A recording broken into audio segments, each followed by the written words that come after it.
Olá, querido professor, olá, querido aluno da nossa querida e gloriosa Escola Bíblica Dominical. O nosso desejo é que a paz do Senhor Jesus te encontre muito bem, aonde quer que você esteja nesse momento.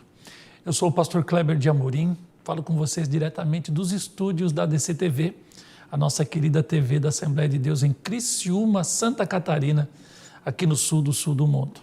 É um prazer tanto para mim, como para todos nós da equipe da DCTV, estarmos junto com você em todos os domingos de manhã, ensinando a palavra de Deus aos nossos alunos, nas nossas classes, nas igrejas locais onde o Senhor tem nos plantado para aparamentar o povo de Deus, com a revelação bíblica e também formar obreiros para o futuro glorioso que já está chegando ali na frente, na vida destes que passaram por nossas vidas e se tornarão obreiros ali na frente. Como eu sempre digo, a maioria dos grandes homens de Deus que eu conheci na minha vida vão testificar que a maior parte da sua teologia, os fundamentos sólidos que estão arraigados dentro de si, foram postos nas nossas classes de escola dominical, a maior escola teológica do mundo.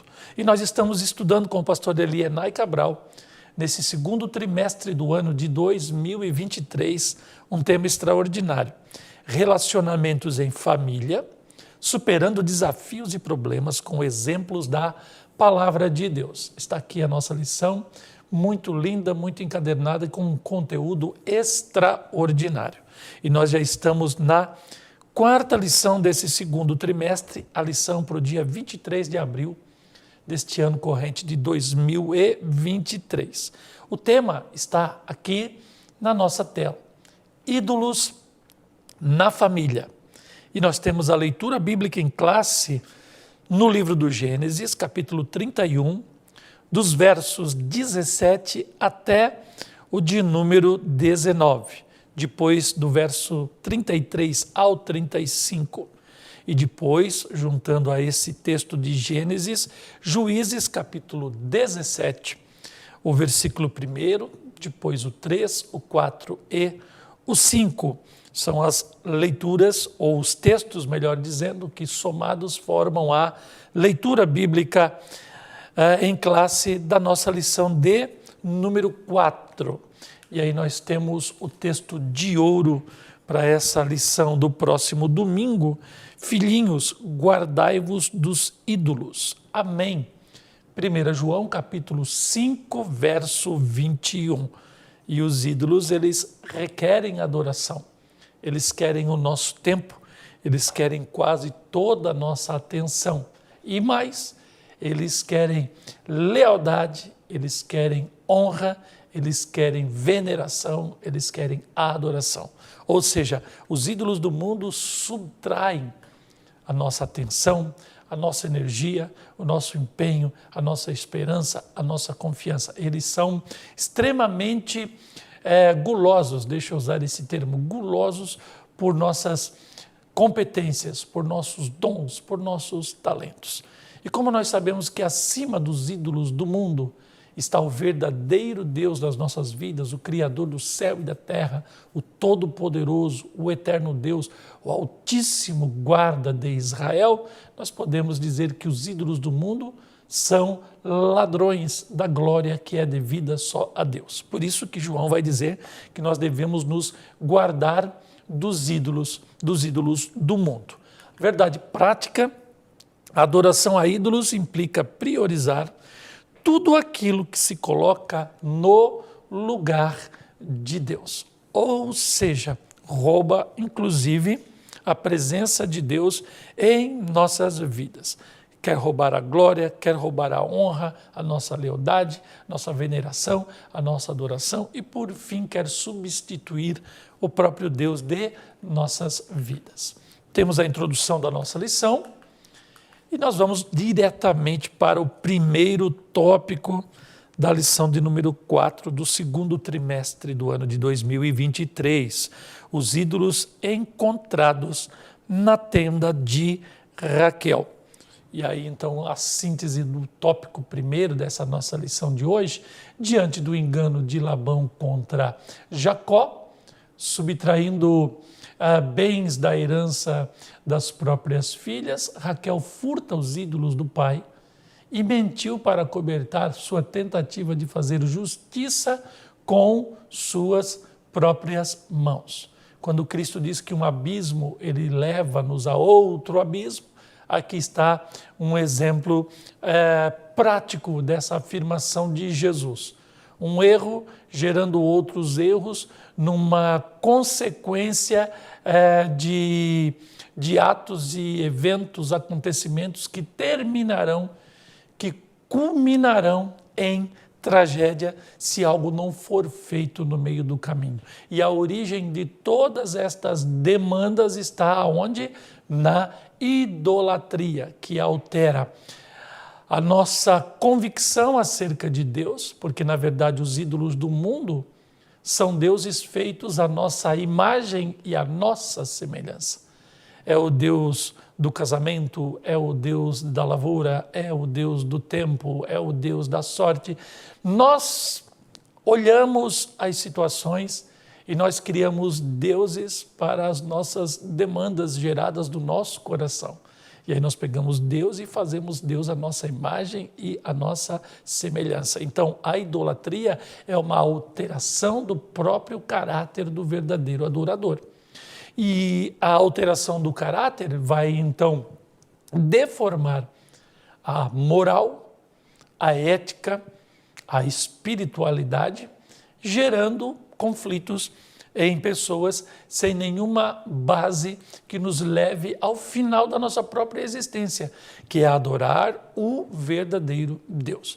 Então, tudo isso que nos atrapalha e está entre nós e o nosso Deus vai, de certa forma, ou sempre, melhor dizendo, sempre, há conflitos conosco mesmo, com o próprio Deus e com as pessoas à nossa volta. Então, essa degeneração do caráter, da personalidade, vai criar todos esses problemas éticos, morais e espirituais que nós vamos ver aqui na relação de Jacó, das suas esposas e de seu sogro Labão. E aí nós chegamos no primeiro subtópico do tópico primeiro aí da nossa lição, a fuga de Jacó. Depois de muitos anos de trabalho para o seu sogro Labão, tendo prosperado muito, Jacó resolve voltar à terra de seus pais, como está dito lá em Gênesis 31, versos 3 ao 4. Esse aqui é o texto da nossa lição. Jacó resolveu fugir das terras de seu sogro, então, e quando foi descoberta a sua fuga, Labão e seus filhos resolvem ir atrás dele para fazê-lo voltar. Então, nós conhecemos essa história, por conta do tempo, nós não vamos descrevê-la em detalhes para vocês que são professores. Labão descobre o furto dos seus ídolos domésticos. É aqui que o problema ele começa a aumentar, porque Labão não foi fiel a Jacó, Raquel se sente subtraída dos seus direitos, porque o seu marido ele foi alijado do seu direito pela ação corrupta do seu sogro. Ela já está apegada ao seu marido e naquela cultura patriarcal as mulheres elas não têm essa autoridade para resolver problemas entre a própria prole ou proletariado do patriarca. E aí então a pessoa pela qual ela, Raquel, pode, de certa forma, se sentir segura no recebimento de herança é o seu marido. Porque geralmente o trato do patriarca é com os seus filhos homens, e dentre os homens com o primogênito dos homens. O primogênito nunca será uma mulher. A mulher está nessa cultura relegada ao segundo plano. Raquel, ela tem as suas ambições, e as suas ambições necessariamente passam pela honra, ou a priorização de Jacó como seu marido. Então, em Jacó, Raquel na família se sente em pé de igualdade com os seus irmãos diante de seu pai. É por isso que ela toma essa iniciativa, já que meu pai, ele subtraiu o direito do meu esposo, eu, que sou uma carne com meu esposo, tenho o direito de agora subtrair o meu pai e fazê-lo sentir o que eu estou sentindo através do meu esposo Isaque. Então, Labão era idólatra, possuía pequenos deuses no interior da sua casa. E eram, na verdade, os terafins, no hebraico, fabricados de madeira, pedra, barro, e eram imagens de deuses venerados, adorados, como pequenos amuletos, ou às vezes até no tamanho de uma pessoa, como a gente já vai ver no subsídio que eu trouxe aí para vocês. E geralmente esses terafins, eles falavam, ou eles traziam a ideia de que a presença deles em uma casa daria honra, autoridade e proteção ao adorador destes pequenos deuses. Quem os possuísse tinha o direito da herança, e era uma espécie de um documento, então. Como Labão era vivo, estava na plenitude da sua saúde, da sua cognição, ele estava na plenitude da sua vida, esse direito da herança, do patriarcado, do domínio daquela família estava nas mãos deles dele, e depois seria passado para outros. Então, além de deuses, era uma espécie de um documento que certificava Labão como líder daquela sociedade patriarcal, ou daquela tribo, daquele clã, daquela família. Quando Raquel percebeu que seu pai não lhe daria herança alguma, ela furta então esse direito do pai e essa proteção divina. A Raquel os esconde na albarda do seu camelo, sobre aquela estrutura que a suporta sobre o lombo do camelo, se senta sobre ela, como diz ali Gênesis 31 e 34, e ela então no verso 35 vai justificar para o seu pai que ela não podia levantar dali, porque ela estava nos seus dias, nas suas regras, menstruada, e aí então ela estava naquela cultura nos dias da contaminação, e o seu pai então evitava de tocar os homens, porque respeitavam os dias da mulher. Então, por educação, ela não pôde levantar, seu pai não pôde tocar nos camelos e naquela albarda, e não pôde sentir os deuses ali. Então, Raquel foi muito ardilosa. Nós temos que, nessa aula, comentar com os nossos alunos que precisamos conter estes ímpetos, esses sentimentos subjetivos, incontidos dentro de nós. É bom que nós estejamos cheios do Espírito Santo, para que, vazios dessa presença, ou não nos embriaguemos, ou não demos vazão às obras da carne, com esses sentimentos, como teve Raquel aqui. Por isso que o pentecostal, ele se diferencia das outras concepções de cristianismo evangélico, protestante, reformado, etc., porque nós temos a clara consciência de que, sem uma vida cheia da plenitude do Espírito Santo, uma vida completa de Deus, nós cairemos sempre nestas atitudes naturais e morais, como a de Raquel nesse caso. Aqui eu trouxe para vocês uma imagem de alguns terafins e trouxe aqui um subsídio para vocês da enciclopédia do Champlin. Há várias opiniões quanto ao significado da palavra terafins, que pode ser até de nutridores ou coisas vis. Então depende, conforme o contexto, ela pode... esses amuletos são ruins, são vis, são artifícios de idolatria, ou são nutridores, ou seja, são aqueles garantidores de algum benefício. Então, o termo ele vai de um extremo ao outro com muita facilidade. O certo é que terafins, eles eram ídolos domésticos que iam desde aquelas pequenas dimensões, como a gente está vendo aqui no caso de Raquel, seu pai Labão, até aqueles do tamanho quase natural, como se vê lá em 1 Samuel 19, 13 a 16, quando se viu numa cama lá um terafim daquele fazendo o papel de Davi, quando Davi fugiu e ele ficou ali na cama como um disfarce. A posse de um terafim indicava quem era o líder da família, no caso aqui Labão, perdeu o terafim, ele perdeu a sua autoridade. Quando Raquel furta os terafins de seu pai, isso foi uma tentativa que ela fez de conseguir tal liderança para o seu marido, aquilo que a gente já comentou. Seu marido Jacó, embora tal direito pertencesse por direito aos irmãos dela. Se não estivesse com o pai, iria para os seus irmãos, jamais para Jacó. A irritação de Labão, pois, fica esclarecida por meio deste detalhe.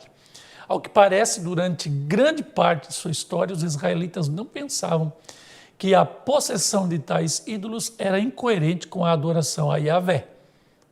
E nós já vamos ver ali conceitos de politeísmo e enoteísmo para esclarecer isso, conforme você vai ver em Juízes 17 e 18, como a gente vai ver aqui na nossa lição, mas especialmente no trecho de 1 Samuel 19, 13 a 16, onde se aprende que havia terafins até mesmo na casa de Davi. Foi a partir da época de Samuel, e daí até os dias de Zacarias, que os terafins começaram a ser desaprovados. Às vezes a gente tem aquela falsa impressão, lendo a palavra de Deus, que as coisas são muito estanques, assim, elas começam e terminam, e outra começa e termina, e há uma sucessão de momentos históricos muito bem definidos, e não é. A coisa é fluida, quase que num degradê.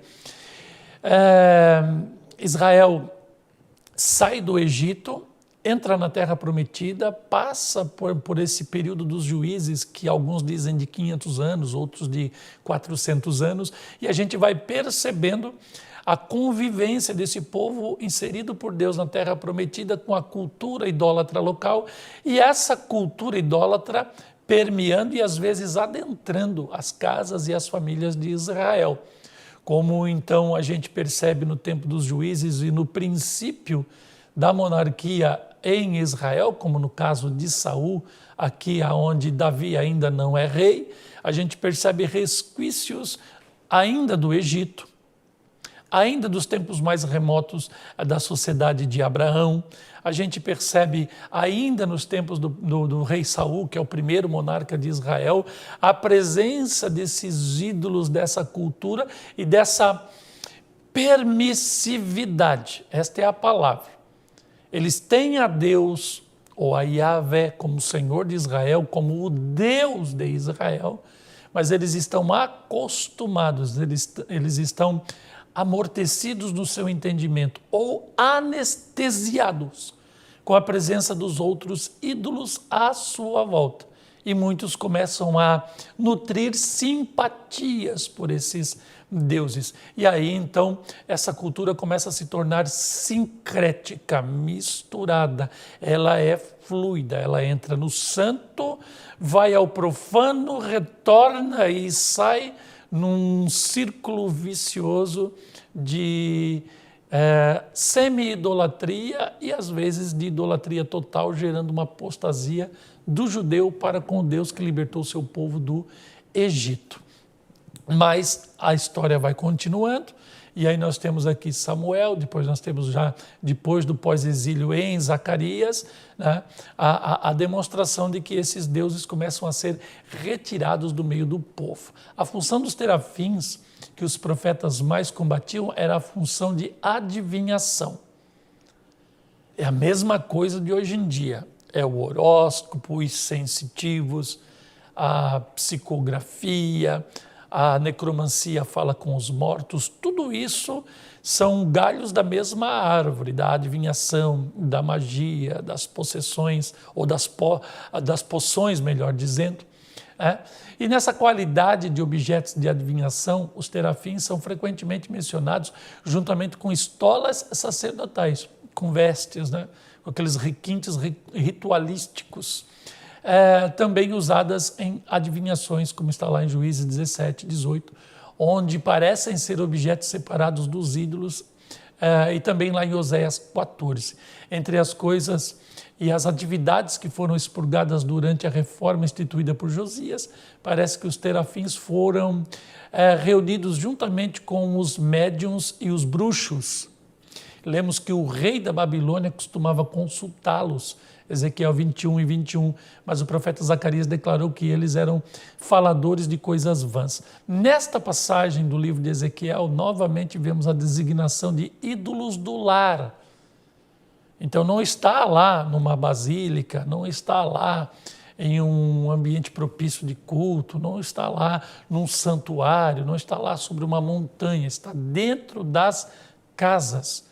E como nós estamos falando de família, a abordagem do pastor Elenay Cabral nesta nossa aula são dos ídolos dentro de casa. Não podemos olhar pela janela do nosso entendimento e acusar os ídolos sobre os montes, os outeiros, os santuários, nas romarias, etc. São os ídolos que estão dentro de casa e também dentro do nosso próprio coração. Oséias referiu-se esperançoso ao tempo futuro, quando Israel, dependendo totalmente de Deus, será capaz de viver sem apelar aos terafins, como está lá em Oséias capítulo 14. Ainda sobre os terafins, alguns estudiosos têm sugerido que a função de adivinhação dos ídolos do lar talvez explique o uso obscuro da palavra Elohim, que pode ser compreendida como Deus ou como deuses em Êxodo 21:6, 22, de 7 a 10, e ver também, aí Champlin fala para ver também sobre idolatria no seu comentário. E aqui então, esclarecendo dois termos, um muito usado, né? O politeísmo, a crença religiosa que cultua mais de um Deus. Então você tem ali os altares, e você tem aquele panteão de divindades, e você adora todos esses deuses. Já o enoteísmo, que é um outro conceito acerca da adoração, vai falar de um sistema religioso ou filosófico que admite, ele percebe a existência de mais de um Deus, uma pluralidade de deuses, mas ele tem o seu Deus preferido, ele tem o seu santo padroeiro, por assim dizer, ele tem o Deus que ele mais admira, que ele tem a sua simpatia e as motivações que geraram tudo isso, né? Então ele é o devoto daquela divindade, daquela personalidade divina. Então, Israel, aqui neste momento, os patriarcas de Israel, neste momento, estão agindo como enoteístas e não como politeístas. No caso de Labão, nós separamos ele daquela semente santa que começa em Abraão a se multiplicar na terra para gerar o Salvador do mundo, Jesus, o nosso Deus, o nosso Salvador, nos dias de hoje. Então, esta semente, ela está permeada de politeísmo, de idolatria, de sincretismo e ao desenvolvimento no coração de alguns, inclusive da semente santa, dessa convivência com outros deuses, da aceitação da existência, mas a afirmação que o Deus de Israel é o Deus verdadeiro, o Deus mais forte, o Deus mais poderoso, ou o Deus campeão, que nunca perde uma batalha, e etc.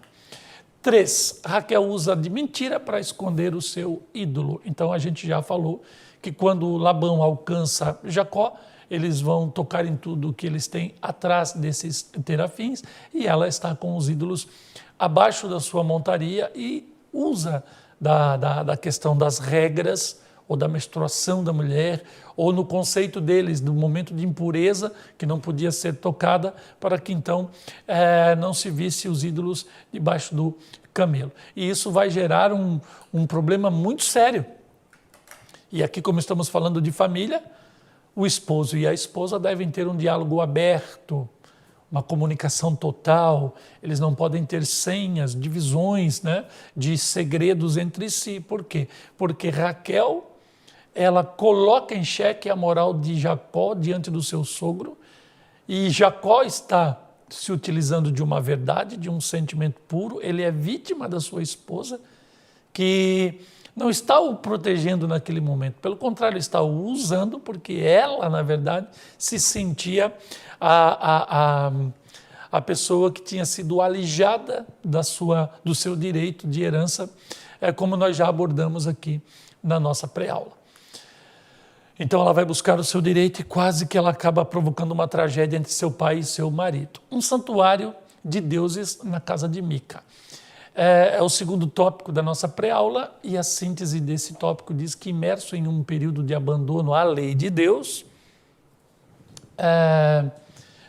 e sincretismo religioso em Israel, Mica comete uma série de abominações enraizada na idolatria e no politeísmo pagão.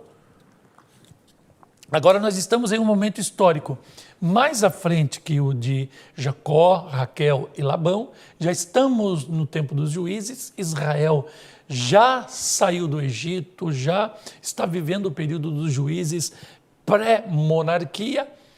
Temos a lei de Moisés, temos o tabernáculo, temos os elementos do culto no meio deles, mas nós estamos vivendo um tempo de apostasia onde o livro dos Juízes vai terminar dizendo que cada um fazia o que achava certo aos olhos do Senhor. Então, o primeiro subtópico aqui do tópico 2, a idolatria e o caráter antiético de Mica.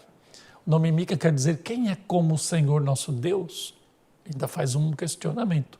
Mica não honrava a Deus em sua vida, mesmo tendo esse nome.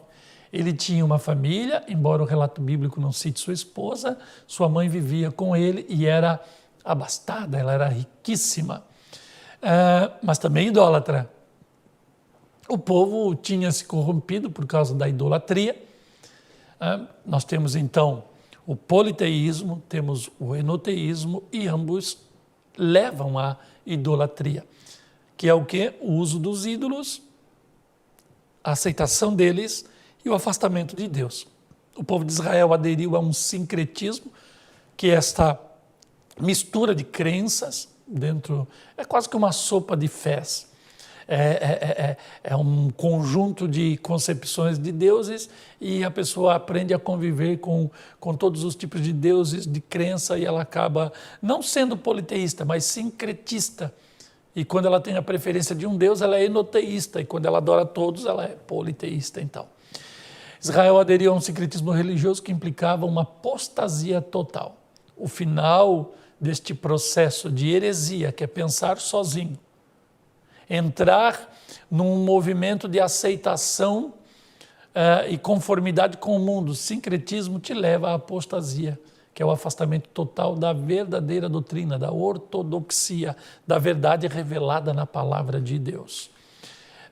Além do abandono da lei do Senhor, essas famílias começaram a adotar esse sincretismo religioso dentro das suas próprias casas.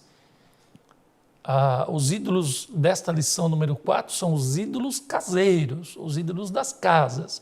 Os valores morais e éticos, então, são abandonados. Onde há deuses estranhos ao Deus Criador, né, há um relaxamento dos padrões éticos morais. E aí, então, as pessoas perdem o sentido da pureza e elas acabam, então, se deformando, se desordenando, se desumanizando e vivendo como bestas feras sem racionalidade, guiadas pela compulsão do sexo, dos vícios, da perversão, das chocarrices e aí por diante.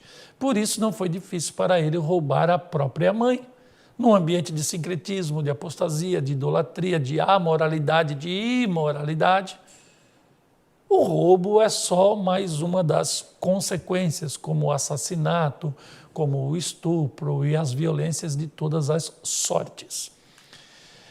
E aí, então, Romanos 1, 23 a 25 vai falar da idolatria moderna, dos ídolos caseiros de hoje em dia, que é esse hábito de mudar a glória de Deus pela semelhança do homem corruptível ou de animais, pelo que também Deus entrega, então, as compulsões do coração humano, a imundícia, para se desonrarem no seu corpo entre si.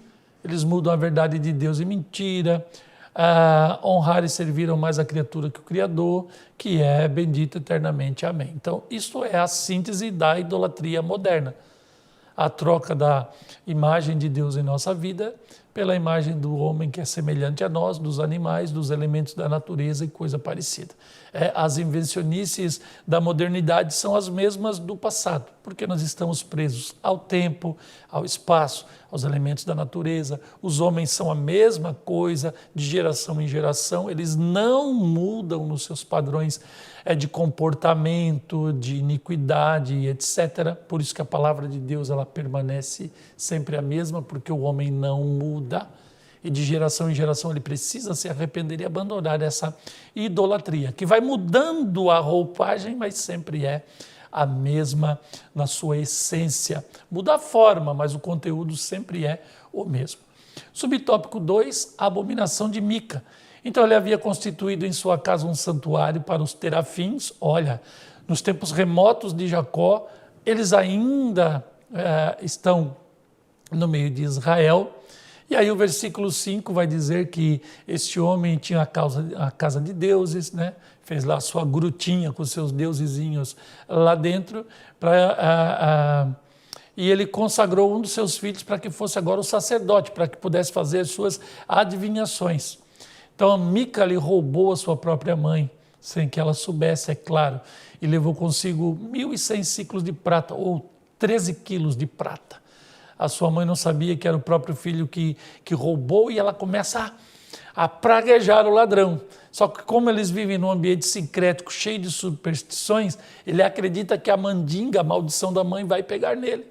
Então ele não tem bases sólidas no evangelho, por isso que ele rouba, e agora ele tem medo da praga da mãe, que está clamando por um Deus que não existe, e ele sabe quem é Deus, porque ele abandonou o Senhor, e agora ele tem medo das mandingas da mãe. Olha que decréscimo na fé que muitos cristãos podem estar vivendo, inclusive hoje, ou famílias inteiras, dentro do ambiente do culto de nossas igrejas. Então, temendo a maldição da mãe, ele confessa o pecado, ele devolve o dinheiro. A mãe o que faz? Ela pega o dinheiro de volta, tira uma parte e ela faz outros deuses. Ou seja, eu coloquei ali, a desgraça por fim aumentou a idolatria. Um abismo levando a outro abismo. Muitas vezes, certos problemas são até resolvidos dentro da família, mas não pelo caminho e a via certa. Pecados não são confessados, não são levados à liderança da igreja, se resolvem por ali mesmo, baseados não na lei de Deus, mas em algum princípio estabelecido pelas próprias pessoas. É como se fosse uma justificação, uma autojustificação feita entre eles ali. Aquilo diante de Deus não está valendo, tanto que eles vão adorar a Deus com mais ídolos fabricados pelas suas próprias mãos. É uma confusão total. E aí no subtópico 3, Mica tinha uma casa de deuses, ainda falando aqui nesse tópico, a família de Mica era de judeus, mas desviada da fidelidade de Deus, servia a deuses falsos. Afirmavam estar servindo também ao Deus de Israel. Olha o enoteísmo aparecendo aí. Cada um fazia o que lhe parecia certo. E por conta própria, depois de ter seus terafins, Mica resolveu fazer um éfode, que é aquele manto que vai sobre o sacerdote, e o entrega a seu filho, separando para ser o sacerdote da sua casa. Pare aqui um pouquinho. Aqui nós vamos analisar como famílias se insurgem contra a autoridade do pastoreio, do ministério, da própria igreja, da sã doutrina da palavra. E aí nós temos um fideísmo, que é uma fé pessoal, própria da pessoa. O fideísmo, ele nasce da irracionalidade dos conceitos teológicos da pessoa. Ela não tem fundamentos doutrinários, ela não tem capacidade exegética de interpretação do texto, ela manifesta uma fé natural, supersticiosa, como qualquer pessoa de outra matiz de fé. E aí depois, na convivência com os santos de Deus e também com o pecado do mundo, ela vai desenvolvendo uma fé toda torta. E no final ela quer ser a autoridade sobre ela mesma. E Mica, como idólatra, agora vai eleger seu filho na marra, a força, a fórceps, para ser o quê?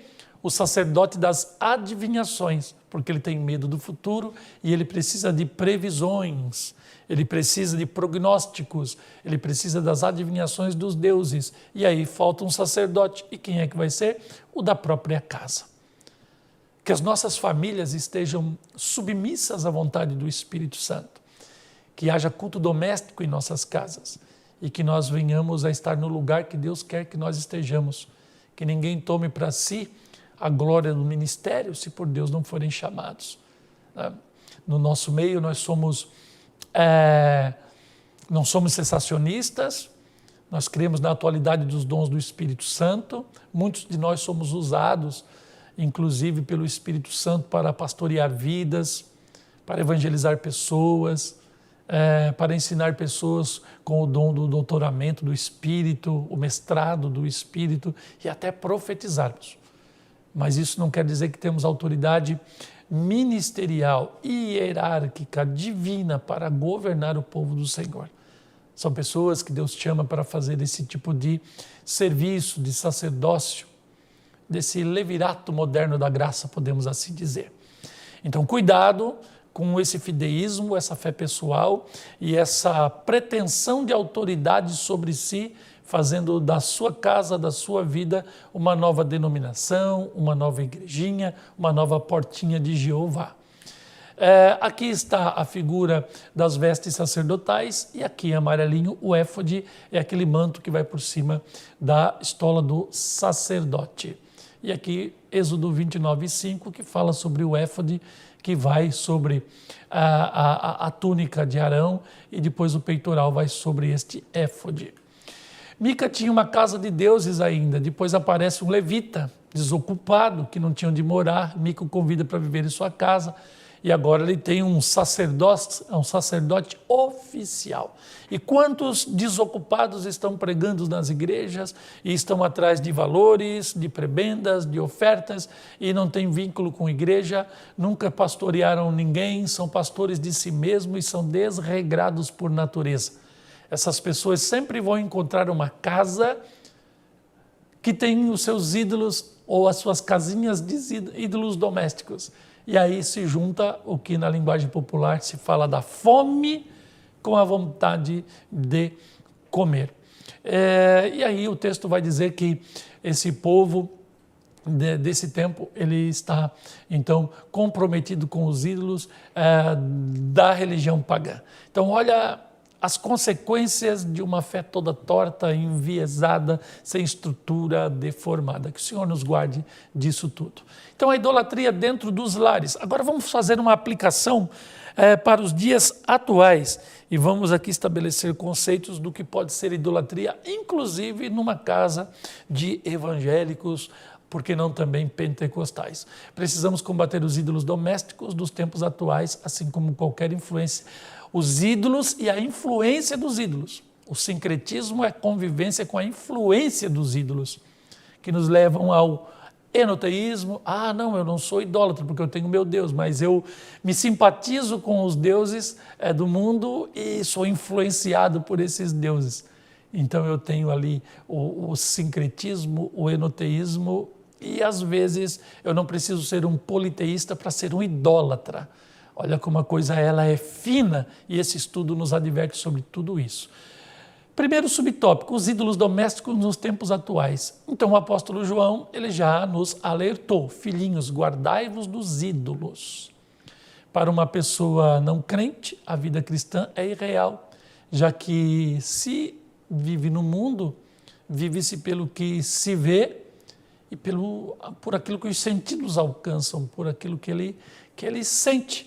Mas a vida cristã ela não apela para os sentidos, para o sensitivo, a sensibilidade, os subjetivismos. Não, nós transcendemos a categorias superiores e a nossa busca está na verdade que vem de Deus, que habita nas alturas, onde Cristo também está. Ora, os ídolos são qualquer coisa que pode se tornar um ídolo dentro da nossa casa. E aí o pastor Elienay Cabral ele fala que um emprego, um carro, dinheiro, um filho, pai, a mãe. Olha aqui a influência, um estilo de vida. E aí a gente vê, globalmente falando, naquilo que se convenciona de globalismo, como até a moda vai entrando por dentro de várias culturas islâmicas, orientais, no Ocidente mesmo, quase que toda.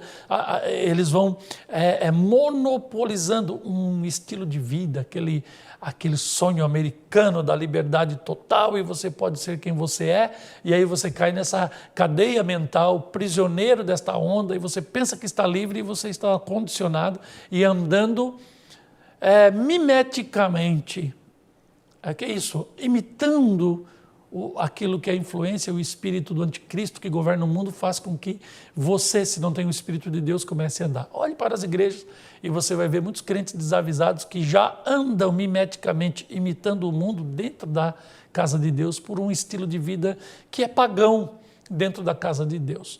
Tudo aquilo que requer lealdade e honra acima de Deus se constitui idolatria. Paulo escreve aos Coríntios, o ídolo nada é no mundo. E é isso que dói no nosso coração. Como as pessoas elas praticam vaidade por um orgulho pessoal. E o que é vaidade? Aquilo que é vão, que te leva do nada para lugar nenhum.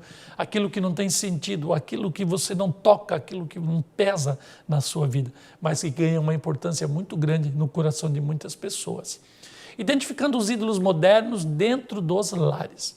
Então, a proliferação da cultura de mídia entrou em nossas casas. A mídia, por si mesma, ela é neutra, ela é só uma estrada, ela é só um conteúdo, é só um condutor, pois é o meio pelo qual a sociedade, como canal de comunicação, através do rádio, televisão, internet, dos smartphones, e de computadores e de outros meios. Ela se utiliza disso, ela é neutra, o que importa é o conteúdo que está dentro dela. E aí que nós temos vários aplicativos de um lado e essa figura ali para você ver como tudo está ao toque de uma tela nas suas mãos. E hoje nós temos pelo menos 2 telas, que é a televisão, mas o seu computador. Também temos agora o smartphone em mãos, pelo menos 3 telinhas ligadas ao mesmo tempo com uma pessoa olhando as 3 ao mesmo tempo. Aí depois nós temos outros tipos de mídia, como o rádio, por exemplo, aquilo que está escrito, e aí então essa pessoa está rodeada de vários canais de mídia, e a informação bombardeando a sua cabeça e ele não consegue processar tudo que recebe, e aí então aquilo vai causando um certo cansaço da mente de tamanha quantidade de informação que não é processada. E aí é interessante e é até paradoxal como a gente vê pessoas com muito conteúdo à disposição dentro das suas casas, mas que não conseguem definir simples termos da sua vida. Não se apegam a palavras, não querem saber a história das palavras, o que os termos significam. Depois, não sabendo interpretar os termos, elas não conseguem interpretar textos, fazer análises sintáticas, juntar ali o sujeito com o predicado numa frase, não conseguem interpretar 5 linhas de um parágrafo, e aí não conseguem mais ler a Bíblia e não conseguem mais ter abertura para que a revelação penetre no profundo de suas almas, se tornam crentes idiotizados, cristãos deformados, pessoas sem capacidade de, na palavra de Deus, compreender o que Deus está falando a elas. Isso tudo é uma artimanha de Satanás. Isso tudo é uma forma como o espírito do mundo, governado pelo anticristo, faz com que as pessoas se afastem da verdade de Deus. Nada melhor do que pararmos um pouco, descansarmos no Senhor, meditarmos na palavra de Deus e nos afastarmos um pouco da mídia eletrônica, desligarmos-nos desse mundo fluido e frenético, e criar uma comunhão íntima com o Espírito Santo de Deus. Subsídio para vocês aqui da mídia digital, televisiva, impressa, eletrônica, fenômenos deletérios. Já que estamos falando da modernidade, delet é terminar alguma coisa. Fenômenos deletérios é que terminam com a fé, com a esperança, a caridade, o amor, a vida. Então, os deuses domésticos da modernidade estimulam aos vícios e às compulsões. 2, entorpecem a razão pela distração e pelo diversionismo. Você nunca vai no foco, no fulcro das questões. Aí você tem um problema e você foge deles através do diversionismo, da distração. 3, voltando no 2, a distração, né? Tem que aliviar a minha mente. O teu problema está aqui, mas você vai para outro problema, para você esquecer daquele por um momento. E enquanto você está entorpecido, você esqueceu do problema, mas acaba a torpeza, você volta para a realidade. 3, erotização precoce. Crianças aí com menos de 16 anos, com smartphones poderosos na mão, internet limitada, prostituição saltando aos olhos, temos a erotização precoce, prisão mental pela pornografia, que é 75% do conteúdo da internet hoje, segundo pesquisas. Vícios em apostas online, e hoje nós temos isso, infelizmente, no nosso meio, pessoas cristãs viciadas em apostas. Nós temos golpes eletrônicos, pessoas perdendo muito, né? São avarentos no cuidado da casa de Deus, na frequência dos cultos e julgam a todos, mas caem em golpes eletrônicos e acabam dizimando e ofertando para o diabo. 6, indução de comportamento único e desumanização. Outro dia, eu não quis colocar a imagem aqui, um moço na França que se identificou como um ET, ele se deformou todo, arrancou dedos, criou aquela imagem daquele daquele bicho e estava reclamando que agora ele não conseguia emprego na França, um país evoluído, etc. e tal. Ele se desumanizou e agora ele viu que ele precisa ser humano para trabalhar, pagar as suas contas, viver a sua vida normalmente, mas aí como ele desumanizou-se, não é qualquer lugar que vai dar-lhe um emprego e agora ele está lá reclamando que está desprezado. É um mundo de loucuras que nós estamos vivendo e isso tem muito a ver com essa liberdade das mídias, que são os deuses domésticos da atualidade. Identificando os ídolos modernos dentro dos lares. Ele é um modo de comunicação, né? Ela, a mídia, que deve ser usado com sabedoria. Não podemos ser manipulados. Eu poderia explorar o conceito de manipulado, mas eu coloquei ali ele em destaque naquela cor para que você possa parar um pouquinho e, por exemplo, fazer uma analogia disso com a química dos remédios. Os remédios são manipulados em doses necessárias para que eles façam algum efeito sobre o nosso corpo.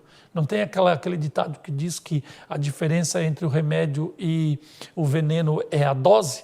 Então é a manipulação que equilibra as coisas. A mídia também nos manipula e nos modula, né, para um fim útil que é nos afastar de Deus e nos idiotizar, desumanizar e nos destruir.